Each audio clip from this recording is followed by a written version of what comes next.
बताइए, यहाँ कंचना जी बैठी हुई हैं, आरजेडी से हैं, समाजवादी पार्टी से भाटी जी बैठे हुए हैं। मैं सिर्फ ये पूछना चाह रही हूँ कि लालू जी ने या फिर नेताजी ने जब इमरजेंसी के खिलाफ आवाज उठाई तो वो गलत कर रहे थे या सही कर रहे थे? अगर वो सही कर रहे थे तो फिर इमरजेंसी गलत थी, और अगर वो गलत कर रहे थे तो इमरजेंसी सही है।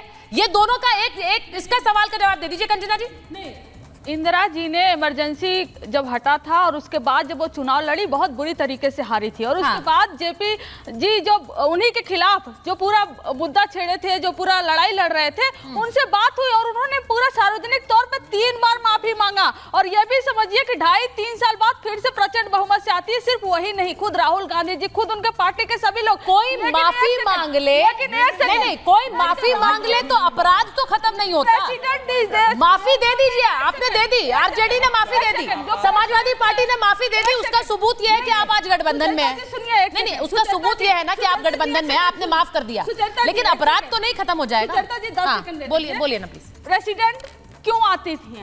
प्रेसिडेंट का जो संबोधन होता है कि सरकार ने पिछले समय क्या काम किया और सरकार का रोड मैप क्या होगा, उनका इमीडिएट जो पीछे का कार्यकाल होता है और इमीडिएट जो बाद का होता है उसको संबोधन करना होता है। और वो जब जाएंगी 75 में, राष्ट्रपति जी हमारी महामहिम, हम सब इज्जत करते हैं, उस पद की इज्जत है, सब कुछ है, लेकिन जब डॉक्यूमेंट जो भारतीय जनता पार्टी उनको लिख कर दी हुई है, उस डॉक्यूमेंट में इतना पीछे का कार्यकाल का जिक्र होता है। मैं आपकी बात, मैं आपसे सिर्फ ये कहूंगी कंचना जी, आपके नेता का कद जिस तरह से बढ़ा, वो इमरजेंसी के खिलाफ आवाज उठाकर बढ़ा। ये नेताजी के बारे में भी कहूंगी, घर घर तक उनकी आवाज पहुंची थी।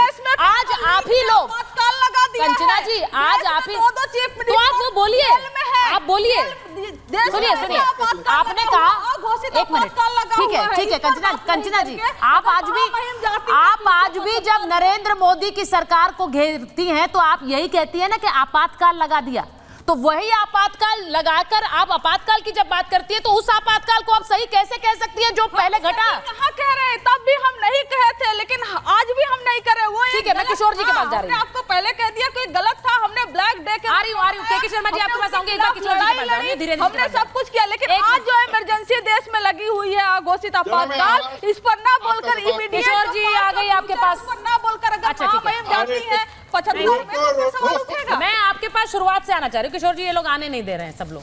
मैं आपसे बस ये कहना चाहती हूँ किशोर जी, आप बहुत दिन बाद आए हैं, ये तो बताइए कि राष्ट्रपति मौजूदा तानाशाही की जिम्मेदार हैं। आपके नेता ने एक बार नहीं 3 अलग अलग माइक्स पर जाकर ये बयान दिए, तो राष्ट्रपति को घेर रहे हैं।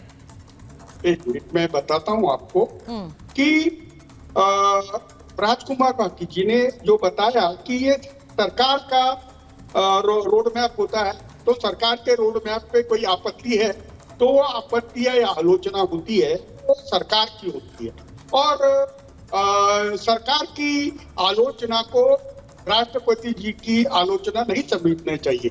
लेकिन मेरे नेता ने बहुत आगे जाके कहा है, हाँ संजय राउत, क्योंकि मैं जब देखता हूं कि एक आदिवासी महिला जो शिक्षिका थी, जिन्होंने अपना करियर बड़े संघर्ष से किया और प्रजातंत्र ने ही उनको इस राष्ट्र के प्रथम नागरिक, प्रथम महिला बना दिया, वो चुप रही, वो मौन रहती है जब ईडी सीबीआई एक आदिवासी मुख्यमंत्री को जेल में रखते हैं। कल केजरीवाल की अरेस्ट तो क्लासिक एग्जाम्पल है।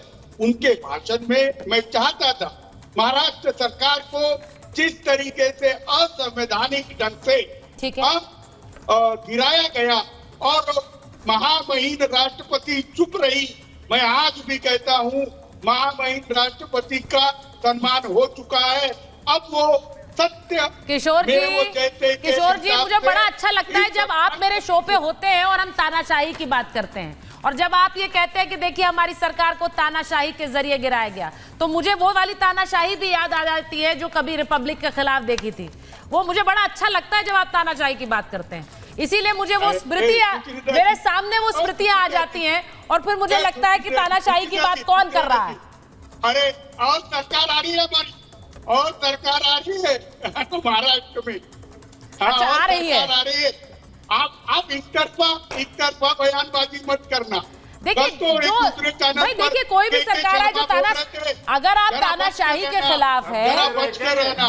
आप तानाशाही के खिलाफ है तो किसी को डर नहीं लगना चाहिए, मैं तो ये कहूंगी जब आप खुलकर कहते हैं। लेकिन किशोर जी, आपके नेता ने जो बयान दिया है मैं उस पर बार बार आना चाहती हूँ। के शर्मा जी बोल रहे हैं, के शर्मा जी, मैं धीरेन्द्र जी के पास जाऊंगी। के शर्मा जी बोलिए, निकल रही है मुंह से।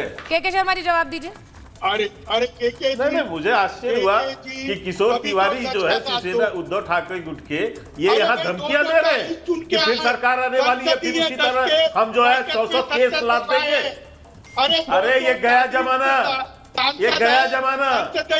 सुन लीजिए, अब मैं एक बात कहना चाहता हूँ, मैं अपने विषय। अरे मोदी जी सुन लीजिए, ठीक है, बंद कराइए, वो बंद नहीं हो गया, मैं समझ गया हूँ।